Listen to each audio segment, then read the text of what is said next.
Daphne.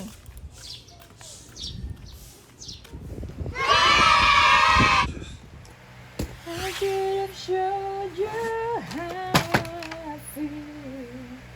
I should have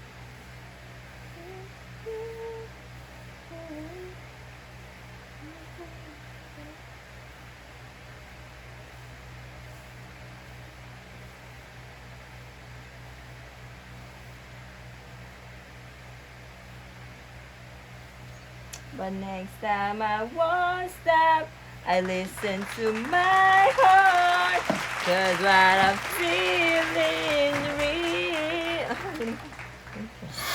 I should have kissed you.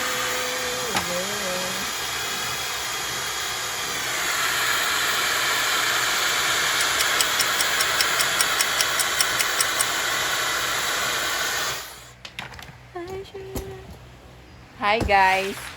So, tapos na ang aking pag-blower. Diba ang kapal ng hair ko?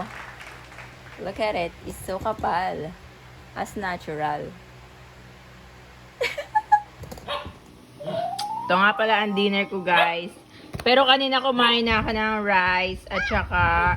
Hi guys! Kumain na ako kanina ng rice tsaka ng dinuguan. Malinam namin dinuguan.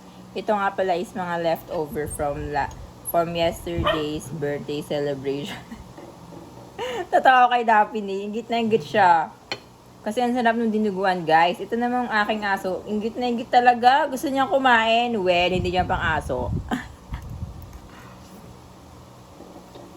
Nagutom na ako kaya kumain na ako ang aga-aga pa. Tingnan niyo guys, oh.